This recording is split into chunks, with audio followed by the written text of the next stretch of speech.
ऐसे तरीके बताऊंगा जिनसे आप अपना जिगर नहीं जिगरा बना सकते हो। क्या आप सभी के साथ ऐसा होता है? क्या आप रास्ते पर चल रहे हो और हमेशा इस बात का डर लगा रहे कि यार अगर किसी से लड़ाई हो गई तो क्या करूंगा, अगर किसी ने हाथ उठा दिया तो क्या करूंगा, अगर किसी से कोई बड़ा झगड़ा हो गया तो क्या करूंगा? या फिर जब भी बात कोई सीरियस होती है आप कांपने लगते हैं। जब बात हिम्मत दिखाने की बात है आप हिम्मत हारने लगते हैं। जब बात दोस्तों पर आती है आप भागने लगते हैं।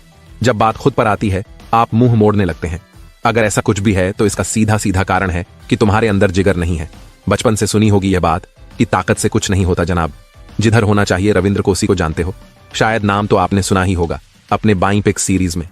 मैं एक वीडियो इस मांग शख्सियत पर भी बनाऊंगा जो कि आपको मैन चैनल मोटिवेशनल विंग्स पर मिलेगा। वैसे इस बंदे का जरा सा रेफरेंस लेता हूं क्योंकि यह कहानी कोई बहुत समय पहले की भी नहीं है बल्कि 2 दशक पहले की है। भारत का एक ऐसा जासूस जिसे ब्लैक टाइगर कहा गया, पाकिस्तान, एक ऐसा देश जिसे हिंदुस्तान के खून से भी नफरत, वह बंदा उस देश में गया और वहां पाकिस्तान के घर में घुसकर उनको उनकी औकात दिखाई, मुसलमान होने का नाटक किया, उस देश की आर्मी को ज्वाइन किया, वहां सालों तक रहा। पाकिस्तान के मेजर की बेटी है, शादी तक की सालों तक पाकिस्तान में रहा और भारत के हित के लिए हर दिन एक दर्दनाक मौत झेलने का रिस्क लेता रहा। उसे भी यह बात मालूम थी कि अगर वह सपने में भी पकड़ा गया ना तो यह पाकिस्तानी उसे जिंदा जलाने से पीछे नहीं हटेंगे। लेकिन वह हिंदुस्तान का जवान था, भारत मां का लाडला था। उसने देश के लिए हर दिन को किसी जंग की तरह काटा और 1999 के कारगिल युद्ध में भारत के हजारों सैनिकों की जान बचाई, क्योंकि पाकिस्तान की सभी गिरी हुई रणनीतियों की खबर उसे पहले ही लग गई थी। मंदिर ने गो किया, जिसके बाद इतिहास के पन्नों में उसे जिक्र वाले या बहादुरी के नाम से बुलाया जाएगा। दोस्तों, आखिर तक वो बंदा नहीं पकड़ में आता, लेकिन उसका साथी बुज़दिल निकला।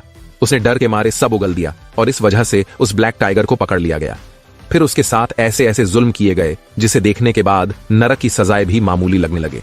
उस बंदे ने हर सजा सही लेकिन कुछ नहीं उभरा। देश के लिए गया था और देश के लिए ही शहीद भी हुआ। उस पर पोड़े बरसाए गए, उसे भूखा रखा गया, उसे आग में झुलसाया गया, उसे बर्फ की सिल्लियों में सुलाया गया, लेकिन इससे उसके जिगर पर कोई फर्क नहीं पड़ा। नाखून उखाड़ लिए, बाल नोच दिए, लेकिन वह फिर भी नहीं आ रहा। उसने कुछ नहीं उबला। और हाँ, भले उसे मौत मिली लेकिन शेरों वाली मौत मिली, और वो भी उसने अपनी मौत खुद लिखी, जिस दिन उसने देश के नाम अपनी जिंदगी कर दी। लाखों में कुछ ही होते हैं ऐसे लोग, लेकिन मैं पूछता हूं क्या ऐसे लोगों को साइंस लेबोरेटरी में तैयार किया जाता है? ये ऐसे लोग पैदा ही इतना जिगर लेकर होते हैं? नहीं दोस्त, जिगर बनाते हैं। और कई बार इंसान का मन इतना कुछ सह लेता है कि जिगरा अपने आप बन जाता है। आज के इस वीडियो में यही बताऊंगा। तुम लोगों के बहुत सारे कमेंट्स वो रिक्वेस्ट पर यह वीडियो हाजिर है। आज मैं बताऊंगा 5 ऐसे तरीके जिससे एक बुज़दिल या कमजोर दिल वाला इंसान भी मजबूत जिगर बना पाएगा। चलो जानते हैं। टिप नंबर 1, ओवरथिंकिंग खत्म करो। देखो, 2 लोगों को एक साथ खड़ा करो, एक जो कमजोर दिल वाला है और दूसरा तो जिगर वाला है। दोनों में अगर सब कुछ सेम भी होगा ना तो भी एक बात 100% अलग होगी, और वह होगी उसकी मानसिकता। जो कमजोर दिल वाला होगा ना, वह छोटी सी प्रॉब्लम को भी पहाड़ जितना बना लेगा, और भले वह समस्या बहुत समय बाद ही क्यों ना आने वाली हो, यह शायद आई भी नहीं, मगर फिर भी वह आज से ही डरना शुरू कर देगा, और इतना डरेगा कि शायद उसे बुखार भी हो जाए। लेकिन जो जिगर वाला होगा ना, वह तब की तब देखेगा।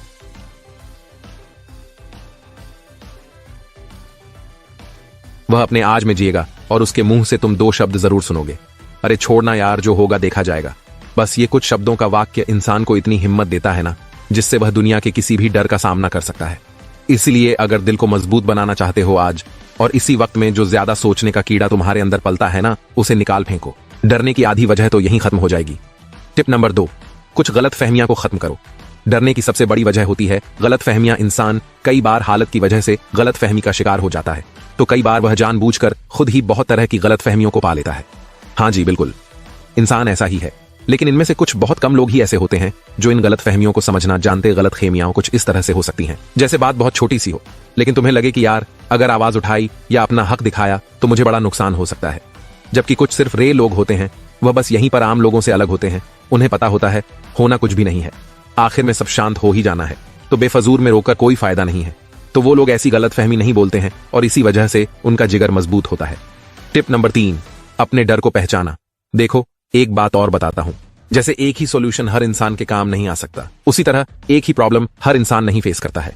हो सकता है जो तुम्हारे लिए डर हो वह किसी के लिए मजा हो। कुछ लोग तेज बाइक चलाने या तेज बाइक चलाने वालों के पीछे बैठने से डरते हैं, तो कुछ राइडर्स ऐसे होते हैं जो हवा से भी तेज है, 200 या 300 किलोमीटर पर आवर भगाने से भी नहीं रुकते, बल्कि उन्हें तो इसमें और ज्यादा मजा आता है। कुछ लोगों को ऊंचाइयों से डर लगता है, तो वहीं कुछ लोग हजारों रुपए खर्च करके शिमला के पहाड़ों में पैराग्लाइडिंग करने को जाते हैं। तो क्या वह लोग जिगर वाले हैं? जरूर हैं, लेकिन मजबूत जिधर का असली मतलब है जो किसी चीज से ना डरे। किसी को पढ़ाई से डर लगता है तो किसी को लड़ाई से, सबके डर अलग अलग है। तो पहले अपने उस डर को पहचाना, अंदर की हिम्मत कुछ इस तरह बाहर निकलेगी। टिप नंबर 4, अपने डर का सामना करना सीखो। डरना सही नहीं होता तो कई बार गलत भी नहीं होता, लेकिन एक इंसान इतना डरने लग जाए कि उसके अंदर जिक्र जैसा कुछ मौजूद ही ना हो, तो ऐसे में उसका यहां सरवाइव करना बहुत मुश्किल हो जाएगा। डर के सामने एकदम से कूद बढ़ना भी समझदारी नहीं है, लेकिन जब तुम चुटकियों में डर का सामना करना सीख जाते हो ना, तो फिर तुम्हारे अंदर किसी भी चीज का डर नहीं रहता। कल जब तुम मुड़कर पीछे देखोगे तो यही पाओगे कि यार मैं बिना मतलब के ही डरे जा रहा था, ये तो साला कुछ था ही नहीं। इसलिए चुटकियों में डरता सामना करना सीखो, डर खत्म होगा और एक मजबूत जिक्र की शुरुआत होगी। टिप नंबर 5, जो होना है वह का ही रहेगा और जो नहीं होना है वह कभी नहीं होगा। यह सिर्फ कहने की बात नहीं है बल्कि हकीकत है। कोरोना के टाइम पर लाखों लोग ऐसे थे जो हिम्मत हार चुके थे, यहां तक कि गवर्नमेंट को भी यह लगने लगा था कि अब इसी के साथ हमें जीना सीखना होगा। दोस्त, जब ऐसा लम्हा आता है ना, तो आदमी डरपोक होने रहता है, और तब अगर उसके साथ कुछ गलत नहीं भी होना होगा ना, तो वह भी हो जाएगा। लेकिन कोरोना के बाद क्या हुआ? आज तुम भी सही सलामत हो, मैं भी हूं, और हम सब हैं। इतनी बड़ी विपदा डली है और आज फिर सब वैसे का वैसा है, जैसे लगता है कभी कुछ हुआ ही नहीं। तो जरा सोचो, इतनी बड़ी विपदा के सामने तुम्हारी छोटी सी मुसीबत कौन सी बड़ी चीज है? बस अपने दिल और दिमाग में एक ही बात रखो कि जो होगा देखा जाएगा। खत्म हो गई बात। जितने भी हिम्मत वाले लोग हैं जो कभी डरते नहीं, वो ऐसे ही मानसिकता रखते हैं, क्योंकि सच में ऐसी मानसिकता बहुत हिम्मत देती है। दोस्तों, उम्मीद करता हूं कि इस वीडियो के बाद आपको कभी यह सोचने का मौका नहीं मिलेगा कि यार मैं कैसे अपना जिगर मजबूत करूं, कैसे एक हिम्मत वाला बनाऊं। आसानी है, बस जिधर पालने का ये हुनर आजमाइए। मानना उन तरीकों को जो तरीके बताए हैं उन्हें फॉलो करना, जिधर पालना अपने आप आ जाएगा। और हाँ, अगर वीडियो अच्छा लगा ना, तो ऐसे एक लाइक जरूर करना और अपने डरपोक दोस्तों के साथ जरूर शेयर करना। बाकी मिलते हैं इसी तरह के एक और बवाल वीडियो के साथ। जय हिंद, जय श्री कृष्णा।